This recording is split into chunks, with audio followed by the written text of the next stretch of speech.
নমস্কার, আপনাদের সকলকে স্বাগত জানাই। আজকে আমরা ভক্ত এবং ভগবানের একটি অপূর্ব লীলা আস্বাদন করব। গোকুলে কৃষ্ণদাস বলে একজন ভক্ত থাকতেন। তিনি রোজ শ্রীকৃষ্ণের মন্দিরে যেতেন এবং নিজের হাতে ভগবানকে একটি মালা অর্পণ করতেন। ফুলগুলি বাজার থেকে কিনে নয়, বরং নিজের বাগানের সুগন্ধি ফুলগুলি দিয়েই তিনি মালা গেঁথে রোজ ভগবানকে পরিয়ে দিতেন। প্রত্যেক দিনের মতো সেদিনও কৃষ্ণদাস গিয়েছিলেন ভগবানের গলায় মালা অর্পণ করতে। সেই দিন মন্দিরে ভাগবত পাঠ হচ্ছিল এবং পাঠক বলছিলেন, কেউ যদি ভগবানের উদ্দেশ্যে 12 বছর সংকল্প করেন তাহলে ভগবান তার হয়ে যান, অর্থাৎ সেই ভক্তের জন্য ভগবান সব কিছু করতে পারেন। তো এ কথা শুনে সেই কৃষ্ণদাস মনে মনে ভাবল যে আমি যদি 12 বছর ভগবানের উদ্দেশ্যে সংকল্প করি তাহলে ভগবান নিশ্চয়ই আমার কথাও শুনবেন। তাই তিনি ভগবানের সম্মুখে গিয়ে সেই মাল্যদান করে ভগবানকে বললেন, হে প্রভু, আজ থেকে 12 বছর আমি তোমার উদ্দেশ্যে সংকল্প করব। আমার শুধু একটাই ইচ্ছা, 12 বছর সম্পন্ন হয়ে যাওয়ার পর তুমি আমার গৃহে আমাকে সমহিমায় দর্শন দেবে আর আমি নিজে হাতে রন্ধন করে তোমায় সেবা দেব। ব্যাস এইটুকুই ইচ্ছে আমার। এই 12 বছর প্রত্যেক দিন যাই হয়ে যাক না কেন সুগন্ধি ফুলের মালা গেঁথে আমি তোমায় পরিয়ে যাব। এই বলে সেদিন থেকে কৃষ্ণদাস সংকল্প শুরু করলো এবং প্রত্যেক দিন যাই হয়ে যাক না কেন নিজের হাতে সুগন্ধি ফুলের মালা গেঁথে ভগবানকে তিনি পরিয়ে আসতেন। একদিন দুদিন করে এইভাবে কেটে গেল 10টি বছর। একটা দিনের জন্যও কিন্তু কৃষ্ণদাস তার সংকল্প ভোলেনি। যাই হয়ে যাক না কেন রোজ ভগবানের জন্য একটি করে ফুলের মালা তিনি গেঁথে নিয়ে যেতেন। এইভাবে 10টা বছর কেটে গেল। একদিন মন্দিরে গিয়ে কৃষ্ণদাস ভগবানকে বলছেন, হে প্রভু, 10 বছর আমি সংকল্প করলাম, আর মাত্র 2 বছর বাকি। এই 2 বছর পর কিন্তু সমহিমায় তোমাকে আমার গৃহে আসতে হবে এবং আমার হাত থেকে 56 ব্যঞ্জন গ্রহণও করতে হবে। আমার এটুকুই চাহিদা, আর কিচ্ছু চাই না। কত সরল নিষ্পাপ মনের ভক্ত হলে তবে ভগবানের কাছে এমনটা চাইতে পারেন। দেখতে দেখতে 12 বছরও কেটে গেল। মন্দিরের সংকল্প শেষ হওয়ার শেষ দিনে উপস্থিত হয়ে কৃষ্ণদাস ভগবানকে বলছেন, হে প্রভু, আগামীকাল কিন্তু আপনি আমার গৃহে আসবেন এবং আমি 56 ব্যঞ্জন নিজের হস্তে রন্ধন করব। আমার একটাই শেষ ইচ্ছা যে আমি নিজ হস্তে আপনাকে সেবা করাবো। এই বলে কৃষ্ণদাস পরদিন ভগবানের আগমনের সমস্ত প্রস্তুতি করতে লাগলো। সুগন্ধি ফুল দিয়ে সারা বাড়ি সাজালো। ভগবানের জন্য 56 ব্যঞ্জন রন্ধনও করলো সে। কিন্তু সময় পার হয়ে যায়, ভগবান তো আসেন না। কৃষ্ণদাস অপেক্ষা করতে লাগলেন এবং মনে মনে ভাবতে লাগলেন, ভগবানের তো অনেক কাজ, তিনি এই সমগ্র জগতের ঈশ্বর।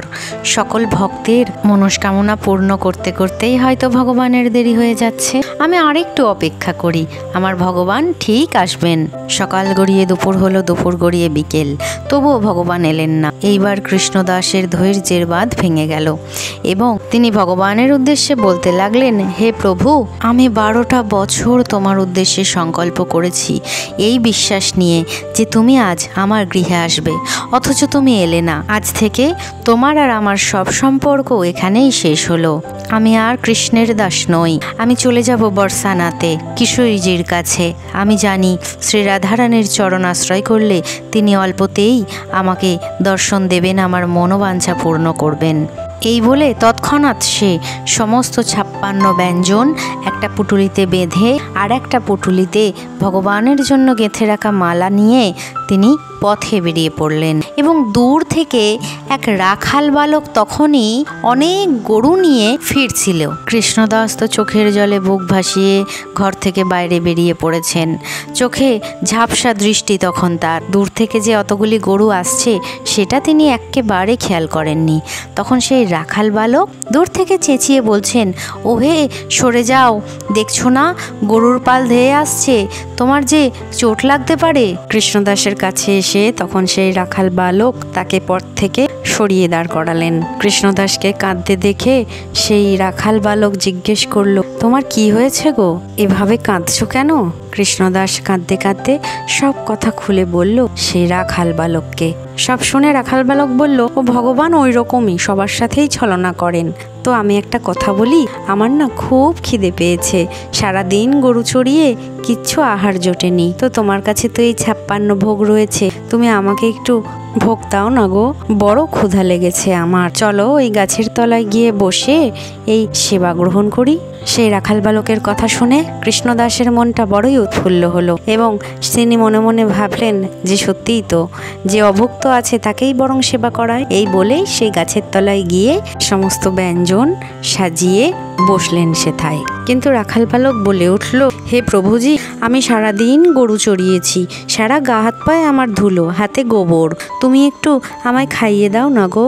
তখন কৃষ্ণদাস বলে উঠলেন, তোমাদের গোকুলবাসীদের এই বড় এক দোষ জানো তো, তোমরা একটু পেলে আরও পেতে চাও, চাহিদার কোনো শেষ নেই তোমাদের। বললেন ঠিকই, কিন্তু আবার নিজের হাতে সেই রাখাল বালককে তিনি সেবাও করিয়ে দিলেন। রাখাল বালক সেবা গ্রহণ করছে আর তার চোখ দিয়ে আনন্দ শ্রুধারা বয়ে চলেছে আর বলছে, এত ভক্তি ভালোবাসা দিয়ে তুমি রন্ধন করেছো, এ রন্ধন যেন অমৃতের চেয়েও বেশি সুন্দর। নাও, এইবার আমার সেবা গ্রহণ করা হয়ে গেছে, তোমার কাছে যে মালা রয়েছে তা আমার গলায় পরিয়ে দাও দেখি। এ কথা শুনে কৃষ্ণদাস তো অবাক হয়ে গেছেন যে আমার কাছে মালা আছে, এটা তুমি কেমন করে জানো? তখন সেই রাখাল বালক স্বমহিমায় সেই কৃষ্ণদাসকে দর্শন দিলেন, কারণ তিনিই তো স্বয়ং ভগবান শ্রীকৃষ্ণ। হাতে তাহার বাঁশরি, মস্তকে ময়ূরপুচ্ছ, সোনার বস্ত্র, সোনার অলঙ্কার। সেই রূপ দর্শন করেও কৃষ্ণদাসের অভিমান বিন্দুমাত্র কমল না। সে তখন ভগবানকে বলতে লাগলো যে, হে প্রভু, তুমি আমায় অনেক কষ্ট দিয়েছ, সকাল থেকে তোমার জন্য অপেক্ষা করেছিলাম, তবু তুমি আসনি। তাই আমি যেটা মনে মনে স্থির করেছি আমি তাই করব। আমি এখন বর্ষানাতে যাচ্ছি, কিশোরীজির চরণে পড়ে থাকব, আর আমি তোমার সঙ্গে কোনো সম্পর্ক রাখতে চাই না। এই বলে ভগবানকে এড়িয়েই হনহন করে হেঁটে বর্ষানার দিকে রওনা দিল কৃষ্ণদাস। আগেই বলেছি, 12 বছর সংকল্প করলে ভগবান ভক্তের কাছে নিজেকে সঁপে দেন। তাই তো কৃষ্ণদাসের মান ভাঙানোর জন্য ভগবান তার পেছন পেছন যেতে লাগলেন। কৃষ্ণদাস বর্ষানায় পৌঁছালেন এবং কিশোরীজির সম্মুখে গিয়ে কিশোরীজির গলায় মালাটা পরিয়ে দিতে যাবেন, এমন সময় কিশোরীজির শ্রীমুখের মধ্যেই ভগবান শ্রীকৃষ্ণের রূপ দর্শন করতে পারলেন এবং কৃষ্ণদাস চমকে গেলেন। এ কি দেখছি আমি, কিশোরীজির শ্রীমুখের মধ্যে ভগবান শ্রীকৃষ্ণের প্রতিচ্ছবি। যখন পিছনে তাকালেন তখন দেখলেন ভগবান সেথায় দাঁড়িয়ে রয়েছেন এবং ভগবানের মধ্যে শ্রী কিশোরীজির অর্থাৎ রাধারানীর প্রতিচ্ছবি ফুটে উঠেছে। কৃষ্ণদাস মনে মনে ভাবছেন, এ কি দেখছি আমি, একই রূপের মধ্যে এক এবং অভিন্ন, যিনি কৃষ্ণ তিনি রাধা, যিনি রাধা তিনি কৃষ্ণ।